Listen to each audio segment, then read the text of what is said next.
Hello friends, welcome to the next class of how to learn English. इस class में हम present, past and future perfect tenses की थोड़ी सी practice करने जा रहे हैं, क्योंकि जो भी हम नया रूल सीखते हैं जब तक हम उसकी प्रैक्टिस नहीं करेंगे तो हमें अच्छी तरह से समझ में नहीं आएगा। तो पहला सेंटेंस देखिए, राजा ने डाकुओं को राज्य से निकाल दिया है। दिया है मतलब ये काम हो गया है। अब निकाला किसने? राजा ने। द किंग एक आदमी के लिए has, third form expelled. Expel होता है जैसे निष्कासित करना। एक्सपेल्ड किसको? डाकुओं को। इसको की कोई इंग्लिश नहीं होती। द डेकॉइट्स राज्य से।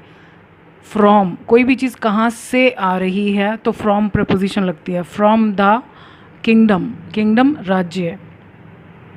किसानों ने नई तकनीकें अपना ली हैं। काम हो गया है। अब अपनाया किसने? किसानों ने। द फार्मर्स, फार्मर्स बहुत सारे हैं तो हैव। एक आदमी के लिए हैज़, ज़्यादा के लिए हैव, लेकिन आई के साथ भी हैव आता है। द फार्मर्स हैव अपनाना, अडॉप्ट, अडॉप्टेड क्या? The new techniques. Forest guards के पहुंचने से पहले वुड कटर पेड़ काट चुका था। तो पहले जो काम हुआ था, हो चुका था, पहले वो आएगा। तो वुड कटर पेड़ पहले काट चुका था। द वुड कटर हैड, अब ये पास्ट परफेक्ट टेंस है। हैड काटना, हैक्ड। हैक होता है किसी चीज़ को बहुत बेदर्दी से काट देना। कट भी लिख सकते हैं। कट की तीनों फॉर्म्स सेम हैं, cut, cut, cut. So had, hacked किसको? द ट्री, ये ऑब्जेक्ट हो गया। कब? पहले, बिफोर। अब क्या होने से पहले? फॉरेस्ट गार्ड्स के पहुंचने से पहले। तो सब्जेक्ट कौन है? Forest guards. So before the forest guards, उसके बाद second form reached.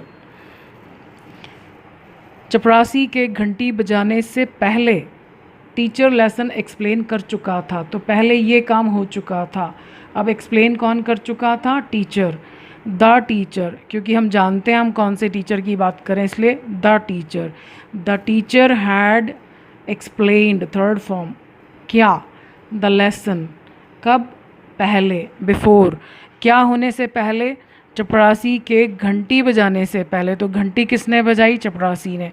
So before the peon, बजाना, सेकंड फॉर्म रैंग क्या? The bell. मीटिंग शुरू होने से पहले सुधा सभी मेंबर्स को मैसेज पहुंचा चुकी होगी। चुकी होगी फ्यूचर परफेक्ट। सुधा विल, अब हमारी बात नहीं हो रही इसलिए विल। अगर हमारी बात हो रही होती तो शैल। सुधा विल, सिर्फ विल का मतलब होता है सिर्फ फ्यूचर टेंस। ये सिर्फ फ्यूचर नहीं, फ्यूचर परफेक्ट है। तो जैसे प्रेजेंट परफेक्ट में हैज़, हैव, पास्ट में उसी की पास्ट फॉर्म, तो फ्यूचर में भी आएगा, लेकिन फ्यूचर में केवल हैव यूज़ होता है। Sudha will have convey. Convey होता है पहुंचाना, जैसे कोई मैसेज पहुंचाना, या जैसे हम लेटर लिखते हैं तो कहते हैं कि उसको मेरी नमस्ते दे देना, मतलब पहुंचा देना, convey. So Sudha will have conveyed क्या और किसको? दोनों का जवाब है। क्या पहुंचाया? मैसेज। किसको? सभी मेंबर्स को। तो इस सेंटेंस में हमारे पास दो ऑब्जेक्ट हैं, क्योंकि हमारे पास क्या का जवाब भी है और किसको का जवाब भी है। हमने पहले क्या का जवाब लिखा, द मैसेज। किसको? तो मैंने आपको पहले भी बताया था कि जब हमारे पास दो ऑब्जेक्ट हों और क्या और किसको में से जो किसको यानी व्यक्ति को हमने बाद में लिखा तो उसके साथ हमें टू प्रपोजिशन लगानी पड़ती है। ये सिर्फ तभी होता है जब हमारे पास दो ऑब्जेक्ट्स हैं और दो में से भी हमने व्यक्ति को बाद में लिखा तो टू लगाना पड़ता है। और यदि हमारे पास केवल एक ऑब्जेक्ट है या व्यक्ति या वस्तु तो हमें टू लगाने की ज़रूरत नहीं होती है। Sudha will have conveyed the message to all the members. कब? बिफोर, पहले। क्या होने से पहले? मीटिंग शुरू होने से पहले। So before the meeting starts. यहाँ पर क्या है? फर्स्ट फॉर्म प्लस एस और E S, simple present tense. जबकि पास्ट टेंस में क्या होता है? सेकंड फॉर्म यूज़ होती है, सिंपल पास्ट टेंस। रात होने से पहले हम अपनी मंजिल पर पहुंच चुके होंगे। पहुंच चुका होगा कौन? हम। वी, अब हमारी बात हो रही है तो शैल आएगा। We shall have, future perfect. नाम से ही पता चल रहा है कि 2 हेल्पिंग वर्ब्स लगाने हैं। वी शैल हैव रीच्ड, कहाँ, अपनी मंजिल पर। तो वी जब अपनी चीज़ की बात करता है तो इसके लिए केवल अवर आता है। अब मैंने आपको पिछले वीडियोस में भी बताया कि रीच के बाद जगह का नाम हो तो कोई प्रपोजिशन नहीं आती। So we shall have reached our destination, कब, बिफोर, पहले। क्या होने से पहले, रात होने से पहले। सो बिफोर द नाइट होने के लिए फॉल्स, नाइट के लिए फॉल्स। ये हर चीज़ के होने के लिए आप फॉल नहीं लगा सकते। So before the night falls. 6 बजे तक वेटर सारी टेबल्स को पहुंच चुका था, पास्ट परफेक्ट।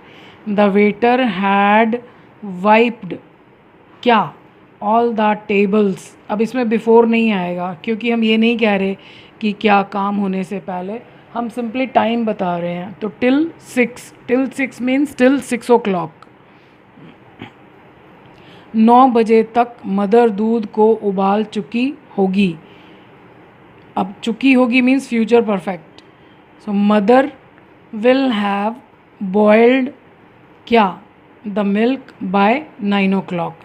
तो आज हमने ये प्रैक्टिस की परफेक्ट टेंसेस की। आई होप परफेक्ट टेंसेस आपको क्लियर हो गए होंगे। क्वेश्चंस वगैरह कैसे बनाते हैं ये हम पिछली वीडियोस में भी देख चुके हैं कि हेल्पिंग वर्ब को बाहर निकालने से क्वेश्चन बन जाता है। तो अगली वीडियो में मिलते हैं फिर किसी नई चीज़ के साथ। आज की वीडियो देखने के लिए थैंक यू।